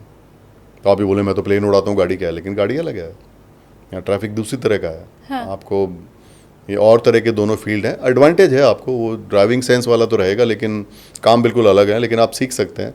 आप अगर थोड़ी तैयारी करके एम्पायरिंग शुरू करें तो बहुत ही अच्छा है।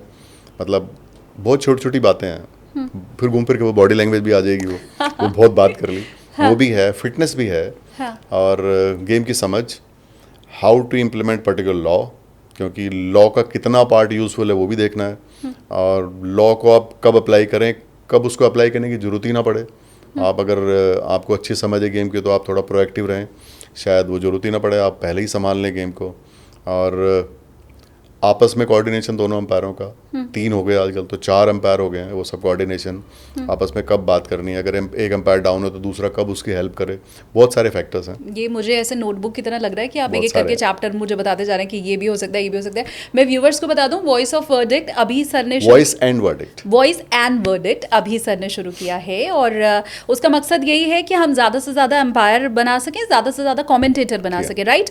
और ये भी मैं बता दूं कि इस फील्ड में लड़कियों की बड़ी कमी है, तो आई गेस क्रिकेट आजकल बहुत सारी हो रही है, विमेन ना बहुत क्रिकेट होने लगी, लेकिन उतने हैं नहीं ऑफिशियल्स, खासकर अंपायर तो उतने नहीं हैं। तो वो एक फील्ड है जहाँ पे लोग आना चाहें तो आ जाएं, खासकर क्रिकेट बैकग्राउंड के हो तो और भी अच्छा है। और जब मैं क्रिकेट बैकग्राउंड कर रहा हूँ तो ये नहीं कि खेलने वाले ही हों, जिन्होंने क्रिकेट अच्छे से देखा हो, जिनको समझ हो, जिनके घर में कोई खेलता हो, ऐसे भी लोग होंगे। और क्रिकेट बहुत सारे लेवल पे होती है, मतलब आप इंडिया छोड़ दीजिए, आईपीएल भी छोड़ दो, उसके अलावा आप निकलिए बाहर, हर जगह मैच हो रहे हैं, कॉर्पोरेट के बहुत मैच होते हैं, क्लब के बहुत मैच होते हैं, और अच्छे मैच ऑफिस की हर जगह ज़रूरत है। मतलब अब हर आदमी तो वहाँ नहीं जाएगा, लेकिन क्रिकेट तो इतनी ज़्यादा हो रही है। जैसे आप इसको ऐसे लगाइए, बैट बनाती कंपनी कोई, वो कोई 500 आदमी को थोड़ी बैट बना रही है, तो बना रही है 100 करोड़ के लिए बैट, तो हर डिग्री का बैट है ना, बैट की ज़रूरत तो है। ऐसे ही बिना अंपायर के तो मैच नहीं होगा, ऐसा ही है। तो आप देखो कितनी क्रिकेट होगी है, क्रिकेट पहले से कितनी बढ़ गई है, अपने आसपास देखिए आप। मैं तो कहता हूँ जिस सोसाइटी में लोग रहते हैं उसके यहाँ भी नीचे मैच हो रहा होता है। अंपायर तो हर जगह चाहिए। और मुझे तो इतने सवाल आते हैं आजकल, ऐसे ऐसे सवाल आते हैं, मेरा सर भरना जाता है यार, बिल्कुल कुछ नहीं पता क्या लोगों को। अच्छा। और मैं जवाब देता हूँ कभी कभी, बीच में कॉमन क्वेश्चन तो मैं देता रहता हूँ। मेरा जो चैनल है उस पर मैं देता रहता हूँ, मेरा चैनल है YouTube umpires call by Anil Chaudhary, और इंस्टा पे मैं हूँ अनिल चौधरी .13, वहाँ भी जवाब देता रहता हूँ। और मैंने काफ़ी आईपीएल में काफ़ी, मैं और रौनक ने शो किया था, हम अभी भी फिर कुछ करेंगे हम लोग, उसका भी नाम है DRS बाय अनिल चौधरी, वो है। तो ये सब चीज़ें आप, काफ़ी बहुत सारे क्वेश्चन हैं जो समझ नहीं आ रहे हो, लोग देख सकते हैं वहाँ पे। मैं कोशिश करता हूँ सिंप्लीफाई करने की। मैं बहुत कॉम्प्लिकेटेड और किताब वाला नहीं छापता मैं। अभी जैसे कैच का भी नया रूल आया तो मैंने उसको एक्सप्लेन किया है। आप पढ़ेंगे तो पढ़ने में आपको 3-4 बार पढ़ के भी कहेंगे यार मतलब क्या है, तो जो छोटा सा मतलब बस मैं उतना बता देता हूँ। थोड़ा हमें भी बताइए ना, क्योंकि हमें मतलब शुरू में ऑनेस्टली जब मैंने जैसे पहली सिर्फ हेडलाइन पढ़ी तो मुझे तो लगा फाइन इसको रद्द ही कर दिया गया है, अब हो ही नहीं सकता है। फिर आपका ही वीडियो मैंने देखा जो आपने इंस्टाग्राम पे बनाया कि आई गेस एक बार अगर आप अंदर चले गए हैं बाउंड्री लाइन के। मैं बड़े अच्छे से बता देता हूँ। हाँ, प्लीज, जो लोग देखेंगे पूरा देखेंगे। देखिए बेसिक चीज़ें 2-3 हैं। एक तो जो टेक ऑफ है, जब प्लेयर जंप लेता है वो पहली बार अंदर से लेता है, वो पहले भी ऐसे वो चेंज नहीं हुआ। और कैच आप जब लेंगे फाइनली वो अंदर ही फिनिश होती है, वो भी चेंज नहीं हुआ। तो 2 बेसिक चीज़ें सेम हैं। 2 चीज़ें हैं जो चेंज हुई हैं। जिस आदमी ने पहले टेक ऑफ किया और बॉल को उछाला बाहर, वो बाहर चला गया, जैसे आजकल बहुत लोग जाते हैं बाहर, जाके उसने जंप किया, एयर बॉर्न, उसने बॉल को टच किया, ठीक है। पहले वो कई बार करते थे, उसको बनी होप वर्ड यूज़ करते हैं, वो नहीं होगा, एक ही बार मारेगा वो, ठीक है। ये पहला चेंज। दूसरा चेंज, पहले क्या था, आपने ऐसे उसको उछाला, दूसरा कोई आदमी अंदर, उसने कैच ले लिया, वो भी अंदर है तो सब। अब क्या होगा, जब वो कैच लेगा इसको भी अंदर होना चाहिए, इट शुड लैंड इनसाइड। मतलब ये नहीं कि मैं 5 फुट बाहर से ऐसे उछाल दूं, मैं तो उधर ही रहूँ, अंदर दूसरा आदमी कैच ले ले। काफ़ी डिबेट हुआ तो उन्होंने कहा अनफेयर है, तो अब उसका भी अंदर होना जरूरी है, या खुद भी वो कैच ले तब तो ऑफकोर्स वो अंदर हो गई। तो ये 2 चेंजेस हैं, और 2 चीज़ें पहले वाली सेम है, ये लॉ है, सिंपल, शानदार। हाँ। अब जब लॉ के ऊपर हम चर्चा कर रहे हैं तो मुझे बताइए कोई ऐसा रूल क्रिकेट का जो आप सोचते हो मेरा बस चले तो मैं बदल दूंगा। जैसे ये जो अबव वेस्ट बॉल है ना, जो कमर से ऊपर जो बॉल आती है, इसमें अभी तो चल आईपीएल में तो DRS आ गया, बाकी क्रिकेट में नहीं है, इंटरनेशनल में ऑटो बॉल जैसे आ गई है बाकी क्रिकेट में, कि टीवी एम्पायर ये देख लेता है पैर बाहर है कि अंदर है, वो अपने आप ही देता है, अंदर के एम्पायर को देखने की जरूरत है। ये बॉल भी वहीं जानी चाहिए। कोई भी गेंद जो अबव वेस्ट है या नहीं है, टीवी एम्पायर ऊपर से बता दे कि ये नो बॉल है, क्योंकि वो बहुत मुश्किल होता है इतने बड़े पेस पे उसको जज करना कि कमर के ऊपर है कि नहीं है। खासकर प्लेयर कई बार झुक के मारते हैं, कई बार आगे निकल के बॉल को मारेंगे, वो जो पैराबोला जैसा बनता है वो डिफ़िकल्ट है स्क्वायर लेग एम्पायर के लिए। आई थिंक ये एक रूल है जो एकदम चेंज होना चाहिए, और ये टीवी एम्पायर को चला जाना चाहिए। Automatic every ball should be checked. मैं व्यूवर्स से सवाल भी इसी के साथ पूछ लूं कि आप भी अगर ऐसा सोचते हैं तो कमेंट करके आप हमें येस में बता सकते हैं कि जी हम भी अनिल सर के साथ हैं, हम भी ऐसे ही सोचते हैं, तो वो आप मुझे प्लीज। क्योंकि मैंने एम्पायरिंग किया तो मुझे पता है स्क्वायर लेग पे कितना मुश्किल है इसको जज करना, क्योंकि बॉल आपके सामने ऐसे निकलती है, और 150 पे या फ्लाइटेड बॉल जो ऐसे आ रही है, और बैट्समैन भी आगे चला जाए, कई बार बैट्समैन बैठ जाए, कई बार रिवर्स स्वीप मारे, बहुत मुश्किल होता है कि कमर के ऊपर है कि नहीं है, क्योंकि जो रूल है वो अपराइट है, मतलब खड़े होके वो सब गैस करना। इसीलिए आपने देखा आईपीएल में तो बहुत अच्छा मूव किया उन्होंने, इसको DRS पे डाल दिया, बट बाकी क्रिकेट में अभी नहीं गई है। तो वहाँ भी ऑटोमेटिक चली जानी चाहिए। टेस्ट मैचेस में, वनडेज में, जो बायलैटरल टूर्नामेंट होते हैं, सब जगह वो no ball, auto no ball की तरह टीवी एम्पायर को चली जानी चाहिए।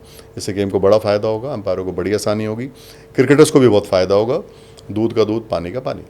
हम इसके ऊपर चर्चा करें कि कैसे कोई अंपायर बन सकता है या कैसे कोई कमेंटेटर बन सकता है, उसके पहले मुझे आप बता दीजिए कि आपका फेवरेट रोल इन दोनों में से क्या रहा है। हाँ, ओके। मैं अंपायर रहा हूँ अभी तक, तो अंपायर ऑफ कोर्स मेरा नंबर में रहा। उसमें मतलब मैं ये नहीं कहूँगा तो मैं जो भी आज हूँ तो अंपायरिंग की वजह से हूँ, नहीं तो मेरे को कोई नमस्ते ना करे। हाँ। और कमेंट्री एक अलग फ्लेवर है जो मेरे को बड़ा मज़ा आया, क्योंकि मुझे लगा कि मैं गेम का वो एस्पेक्ट बता सकता हूँ लोगों को जो आई थिंक वो जो अंपायरिंग वाला एंगल है, या जो गेम मैंने अंदर से देखा है, जो प्लेयर्स का रिलेशन एक दूसरे से है, जो किस सर्टेन सिचुएशन में कौन प्लेयर कैसे रिएक्ट करता है, वो मुझे एडवांटेज है। तो वो फ्लेवर मैं जो डालता हूँ, मेरे को फीडबैक ये है कि आप गेम का एक अलग एंगल बताते हो, बजाय ये बताने की वो तो सब मैं भी बताता हूँ कि अच्छा शॉट मारा और ये कवर्स पे 4 रन और ये टीम का स्कोर हो गया 100 और ये टीम आज बहुत बढ़िया कर रही है, सब तो मैं भी बोलता हूँ। लेकिन साथ में मैं ऐसी चीज़ें बोलता हूँ कि अब गेम का सिचुएशन ये है कि ये थोड़ा सा दूसरे बैट्समैन को बोलेंगे तू सिंगल ले, मेरे अच्छे लग रहे हैं, मैं मारूं तो अब स्कोर ठीक जा सकता है, या मेरे को ये पर्टिकुलर बॉलर पसंद नहीं आ रहा, मेरे से मैनेज नहीं हो रहा, मैं सिंगल लूँगा, तू इसको खेल। जो बातें मैं अंदर देखता था जो बाहर पता नहीं आती हैं कि नहीं, क्योंकि काफ़ी प्लेयर ऐसे हैं कि उनको सर्टेन काइंड के बॉलर सूट नहीं करते, तो वो दोनों प्लेयर आपस में मैनेज करते हैं कि यार इसको तू ज़्यादा खेल, मैं दूसरे को ज़्यादा खेलूँगा। गेम के वो ऐसे पहलू बताता रहता हूँ जो अलग है, और रूल से रिलेटेड बताता हूँ। कई बार कुछ होता है तो मुझे पता होता है कि नहीं अब ये आउट नहीं है क्योंकि इसमें ये गड़बड़ हो गई है, या जैसे वो नो बॉल चेक करते हैं तो मैं कई बार पहले ही बता देता हूँ कि नहीं साइड कटिंग नहीं हुई है, ये पैर अंदर पड़ा है, बाद में कट हुआ है। प्लस ओवर कितने होंगे, जैसे परसों मेरे को किसी का सवाल आया, कुछ साउथ अफ्रीका का टेस्ट मैच चल रहा था। हाँ। किसी ने पूछा कि वो आज अगर मैच का रिजल्ट हो तो क्या आधा घंटा बढ़ा सकते हैं, तो मैंने बताया कि आधा घंटा तो है ही, वो कम से कम 8 ओवर भी है। तो ऐसी चीज़ें मुझे पता होती हैं जो मैं कई बार प्रोडक्शन के काम आती हैं। जब वो कमेंट्री चल रही है तो उनको पता होता है कि आज मैच खत्म हो सकता है या आज नहीं हो सकता, मैं एडवांस में बता देता हूँ। जैसे किसी ने मेरे से पूछा पीछे कि यार ये तो 1 घंटे बाद ही ड्रिंक्स हो गया, मैंने बोला टेस्ट मैच में सेशन 2-2 घंटे के होते हैं, तो 1 घंटे बाद ही होगा, क्योंकि हमारे इंडिया डोमेस्टिक में पहला सेशन 2.5 घंटे का होता है, तो वो 1.25 घंटे के बाद ड्रिंक्स होता है। तो ही वॉज कन्फ्यूज्ड, तो मैंने बताया कि नहीं ये बिल्कुल ठीक कर रहे हैं ऐसे। ये सब चीज़ें मुझे पहले से पता होती हैं तो बहुत आसानी रहती है। तो लॉ से रिलेटेड चीज़ें, साथ में खेल की जानकारी, और अंदर जो गेम का जो प्रेशर, सर्टेन सिनेरियो में सर्टेन प्लेयर कैसे बिहेवियर करते हैं, कब गेम प्लेयर स्लो कर देंगे जानबूझ के कि उधर का विकेट नहीं गिर रहा तो गेम स्लो कर देंगे, अच्छा, कोई पैड खोल के बैठ जाएगा, ये सब चलता है गेम में। वो मुझे पता रहता है क्योंकि मैं एम्पायर हूँ। है। वो शायद बाहर के लोगों को उतना पता तो होता होगा, उतना शायद ना पता हो, मुझे पता लग जाता है। तो मैं वो डिस्कस कर लेता हूँ कमेंट्री में कि भाई ये देखो स्लो कर रहे हैं और ये कहीं विकेट ना गिरा ले बैटिंग साइड, कि जो फालतू का पानी अंदर आ रहा है इससे बैट्समैन डिस्ट्रैक्ट होता है, इससे रिदम टूटता है। तो वो बहुत फाइनल पॉइंट्स है जो मैं बात बता देता हूँ। कई बार जो लोगों को लगता है कि ये अलग एंगल है गेम का, जो शायद उनको मतलब मेरे से एक अलग चीज़ आती है उनको सुनने में। मैं अगला सवाल सिद्धू को लेके पूछने वाली थी, लेकिन बीच में आपने ये जो साउथ अफ्रीका वर्ड यूज़ कर दिया ना, तो अब मैं उसके ऊपर सवाल पूछ रही हूँ कि हमेशा से हमने यही सुना है कि साउथ अफ्रीका की जो टीम है वो तो चोकर है। हाँ, ऐसे काफ़ी लोग। तो आप जब फील्ड में रहते थे तो आपने भी उनकी वो नर्वसनेस क्या कभी फील की है? अभी तो हालांकि वो जीत गए टेस्ट वर्ल्ड अच्छा किया उन्होंने, बहुत बढ़िया। इनफैक्ट एक बार ये पोजीशन थी कि उनको शायद 5 में से 4 मैच जीतने थे, तब करके क्वालिफाई किया फाइनल के लिए। सो बड़ा अच्छा किया, और कप्तान की बड़ी प्रेज हो रही है उनके, पहले बड़ी उसको बेचारे की खिंचाई होती थी। और नहीं, काफ़ी अफ्रीकन मेरे दोस्त हैं। अभी तो फैफ नहीं खेल रहा, फैफ है, स्टेन पहले होता था, मॉरिस अच्छा दोस्त है, अभी भी टीम में रबाडा अच्छा, क्योंकि दिल्ली से खेलता है वो, तो काफ़ी बातचीत होती रहती है। तो ऐसा अलग से तो कुछ लगा नहीं, बट हाँ दिमाग में रहता होगा उनके कि ये हमारे ऊपर ये लगा हुआ है लेबल, ये कैसे हटे। तो आई थिंक उन्होंने अच्छा करके सबको, क्रिकेट में अच्छा है, गेम के लिए बहुत अच्छा है कि साउथ अफ्रीका जीती, क्योंकि अब क्या होता है नए नए विनर आने से ना आपके क्रिकेट में फ्लेवर बना रहता है। नहीं तो आपको टूर्नामेंट से पहले ही पता होगा ये जीतेंगे, जैसे आप IPL में आपकी RCB जीती या पंजाब जीत जाती, तो नया विनर मिला ना आपको। So you know cricket more competitive, more possibilities, तो फिर गेम का फ्लेवर बना रहता है। तो साउथ अफ्रीका जीता, सबको अच्छा लगा। आई थिंक मैं भी जितने क्रिकेटर जिससे मिला हूँ, एवरीवन इज़ वेरी हैप्पी कि यार we got a new winner, और उनका वो लेबल भी हटेगा। आरसीबी का क्योंकि आपने जिक्र किया ही सर, नए नए हमें मिलते रहने चाहिए विनर। आरसीबी के मैच जीतने के बाद जिस तरह से हमने देखा कि भगदड़ हुई, लोगों की मृत्यु हुई उसमें, और उसके बाद हमने ये भी देखा कि बहुत से लोगों ने, बड़े लोगों ने विराट कोहली को भी इसके लिए जिम्मेदार ठहराया कि उन्हें शायद बाहर जाना होगा, दबाव बनाया गया होगा। ये सारी खबरें जब आप देखते हैं तो आपका क्या स्टेक रहा उसके ऊपर? वो 3-4 दिन बड़े ख़राब थे, इतने इतने इतने लोग बेचारे, और पता नहीं पता नहीं कैसे गड़बड़ हुआ, मतलब मुझे नहीं पता, लेकिन ख़राब हुआ बस, ठीक नहीं था। मतलब बहुत दिन तो फिर क्रिकेट की बात भी हम नहीं कर पाए, हमें इतना, और इसमें किसी इंडिविजुअल का नाम लेना मेरे हिसाब से ठीक नहीं है। पर हाँ, जिन्होंने ओवरऑल देखा होगा जो भी है वो ठीक नहीं हुआ। नहीं तो लोग बताओ जो आपकी तारीफ़ करने आए थे उनमें से लोग, और सब यंग, होता क्या है जो क्राउड होता है ज़्यादातर यंग लोग होते हैं, तो जितनी भी कैजुअलिटी हुई काफ़ी यंग लोग थे, बड़ा ख़राब लगा। ऐसे इंसिडेंट नहीं होने चाहिए। कौन कैसे कहाँ कब, वो शायद हमारा टॉपिक नहीं, हमें पता भी नहीं है, बट ठीक नहीं हुआ। ऐसी ऐसी घटनाएं ना हो तो अच्छा है। वैसे भी पिछले 10-15 दिन 20 दिन गए हैं, इनमें बहुत सारे इंसिडेंट ऐसे हो रहे हैं कि वो मतलब याद करके ऐसा लगता है कि पीछे प्लेन में आए, तो मैं कल आया तो मैंने देखा फ़्लाइट में सब चुप करके बैठे हैं। एक ना जैसे एक बिना, मतलब आपको पता ही नहीं कि कहाँ है। बाद में जब फ़्लाइट उड़ गई ऊपर, सब 1 घंटे बाद जाके मैंने देखा लोग बात कर रहे हैं आपस में। नहीं तो बहुत सन्नाटा जैसा था, एक बैक ऑफ द माइंड ना, एक डर जैसा सबको। तो पिछले बहुत सारे ऐसे इंसिडेंट हुए हैं जो, फिर अभी चॉपर का एक हो गया, केदारनाथ में कुछ आग के इंसिडेंट हो गए इधर उधर, तो ख़राब लगता है। फिर खेल की तरफ ध्यान नहीं जाता। 2025 बहुत सी बुरी यादें हमें देके बहुत सारी चीज़ें हो रही हैं अभी, 2-3 वॉर भी चल रही हैं, तो आई थिंक स्पोर्ट्समैन को ये समझ नहीं आता, हमारे बिल्कुल टॉपिक से बाहर का है सब।